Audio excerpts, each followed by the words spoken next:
Well, I started the stream, so at this point I really can't care. My name is Ramirez. This is FrogBear. Uh, I wanted to showcase some of my new art.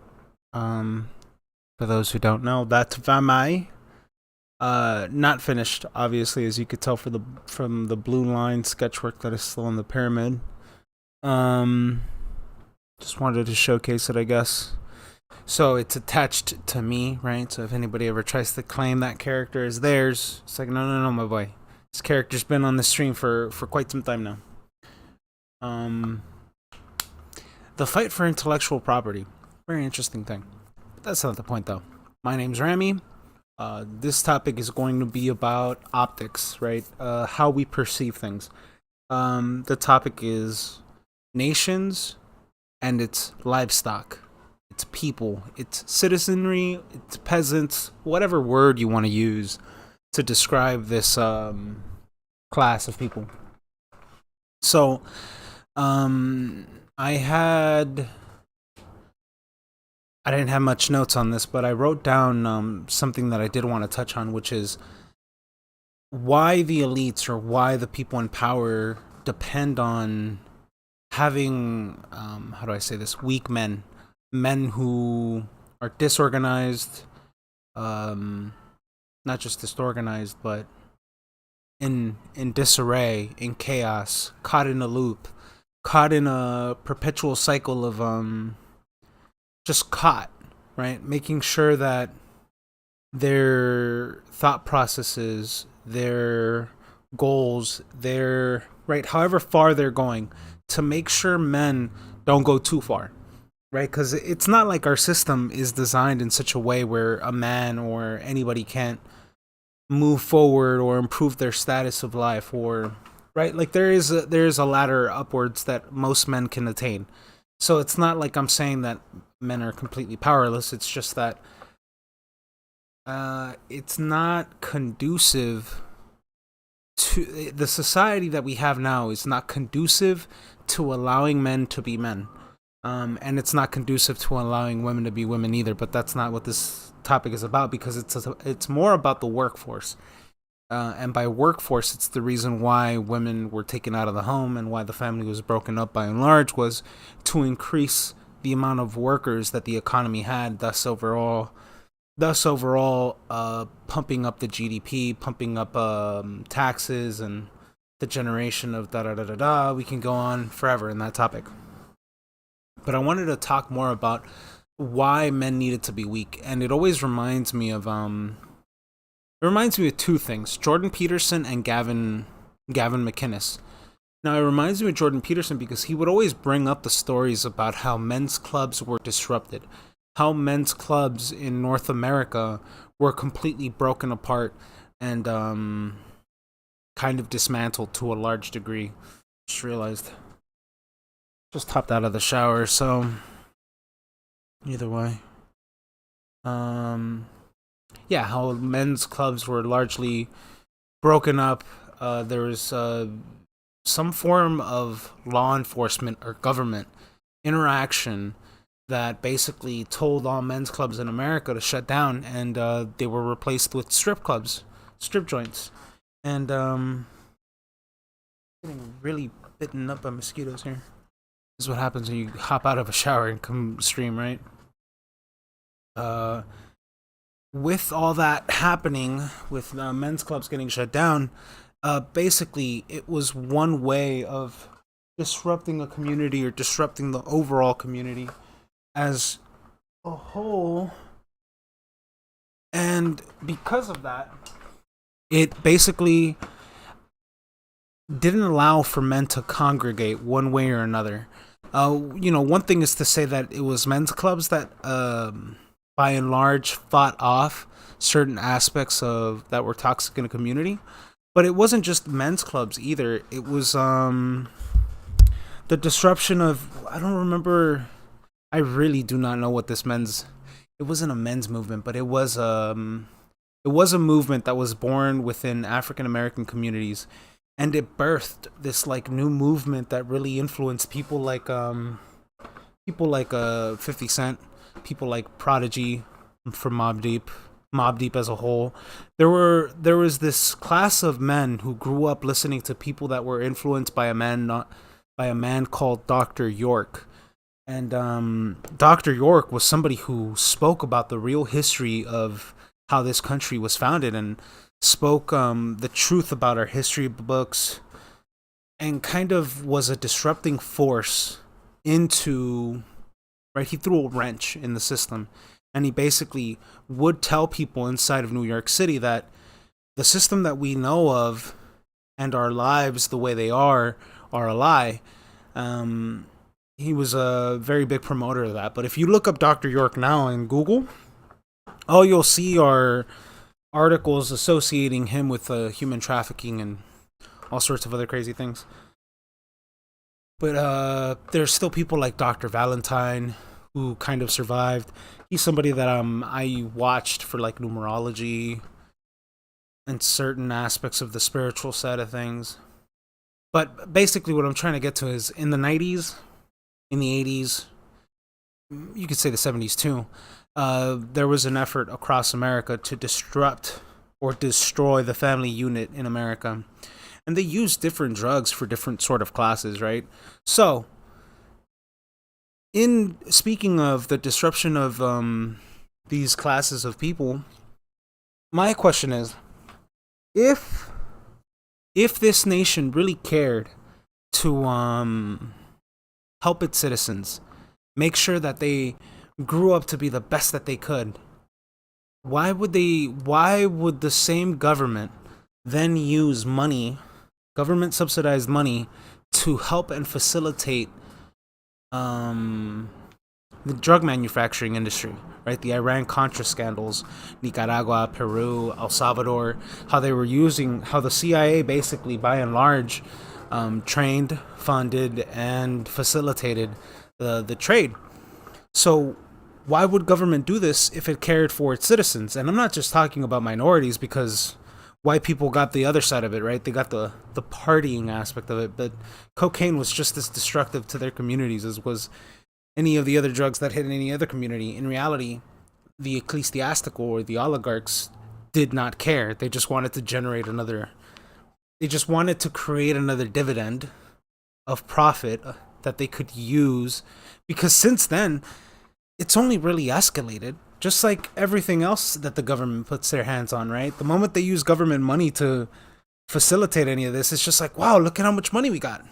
Well, let's see what happens if we can make it bigger, if we can make it better.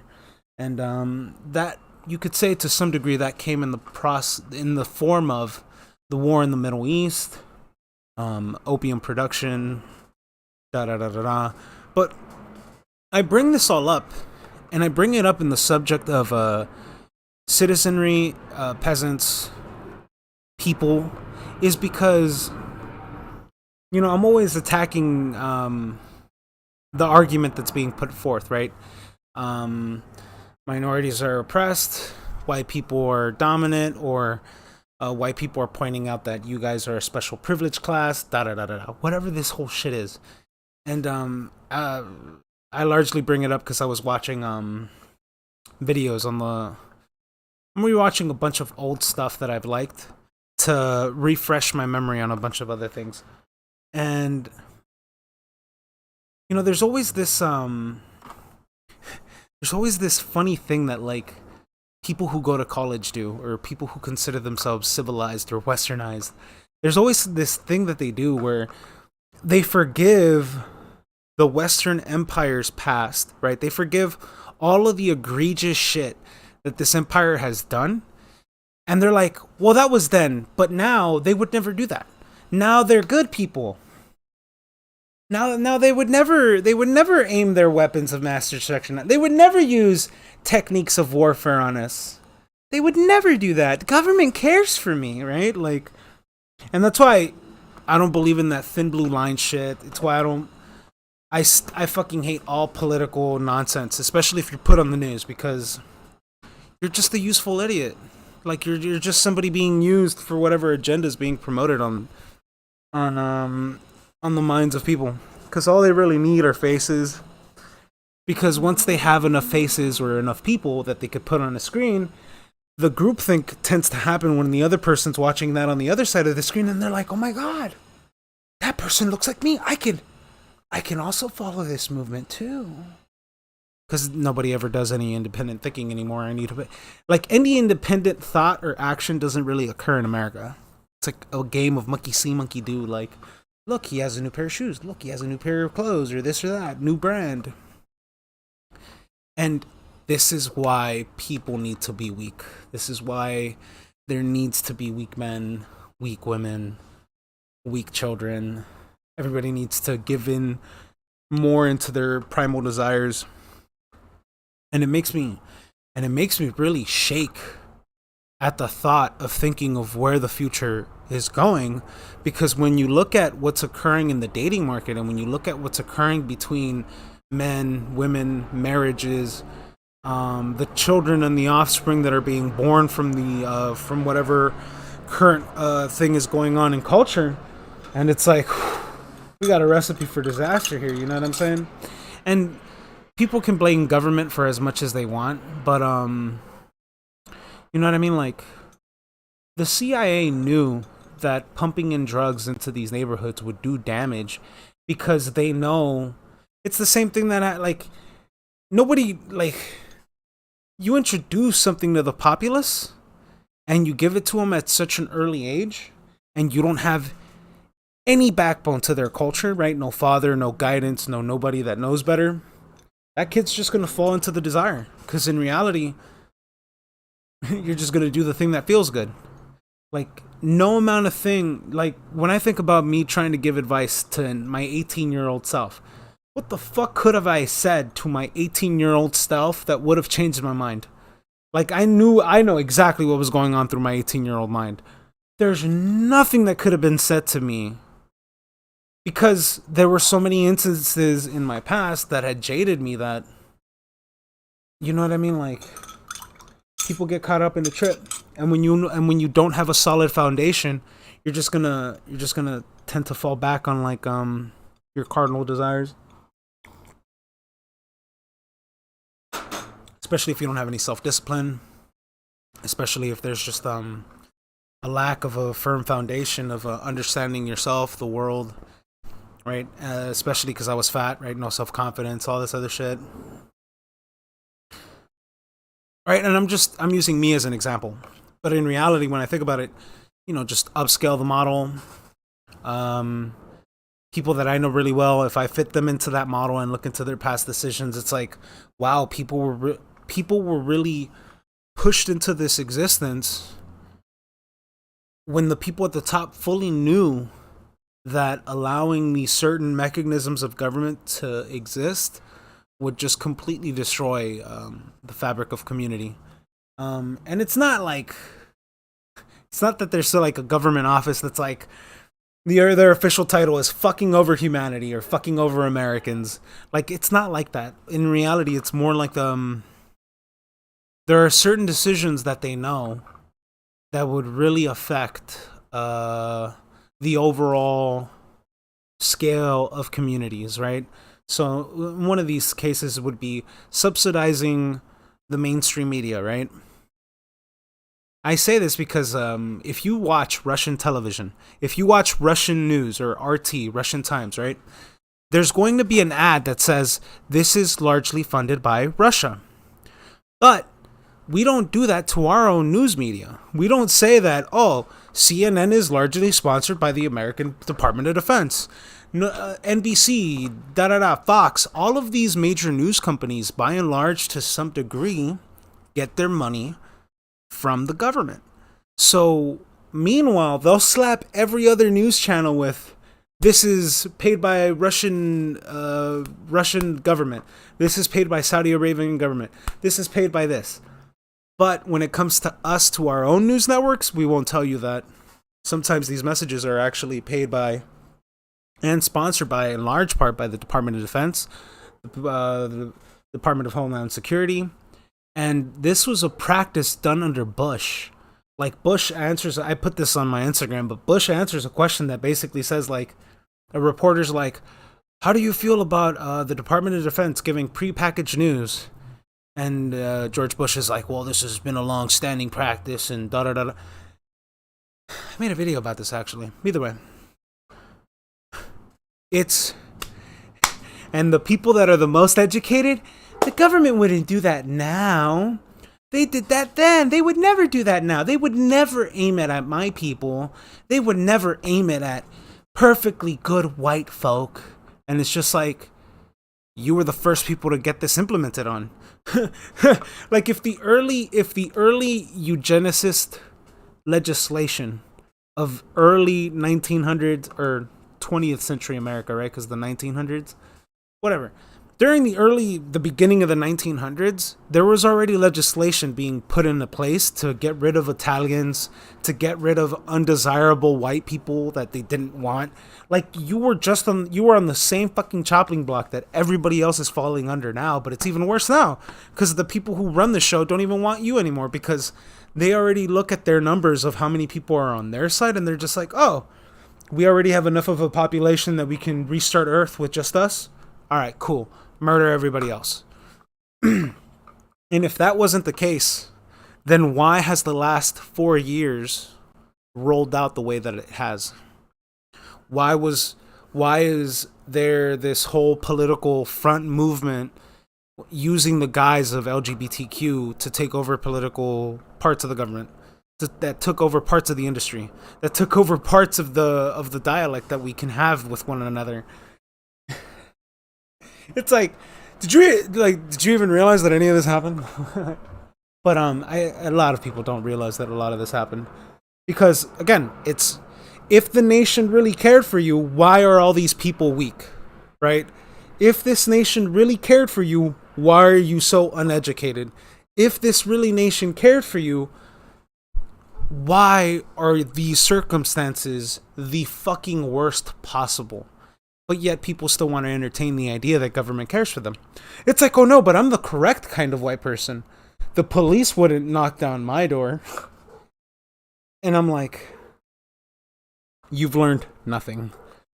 It's because like I don't know, there's like a saying that says like, you didn't say anything. Eventually they come down knocking down your door, and when you're looking at your neighbor's like, do something.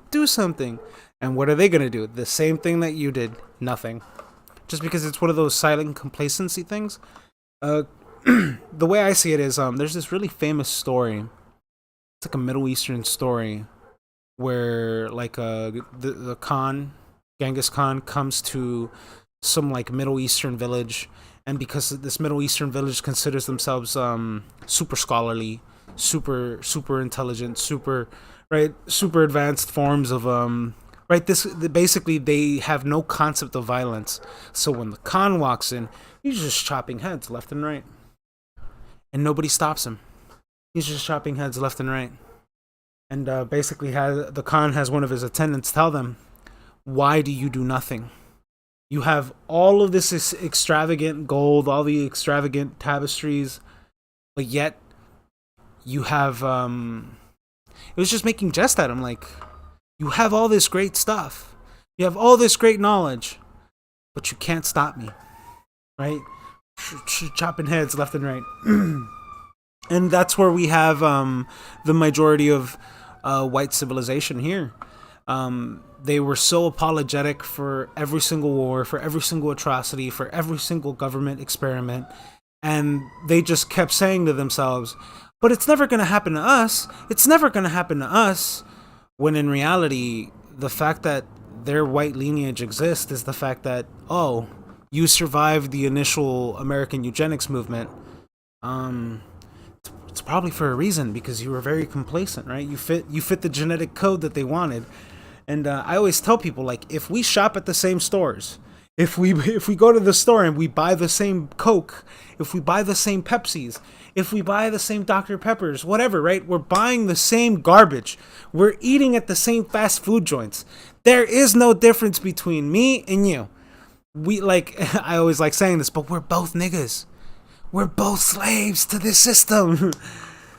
There is no difference between me or you, because we shop at the same spots, we eat the same garbage, and they spray our air with the same shit too.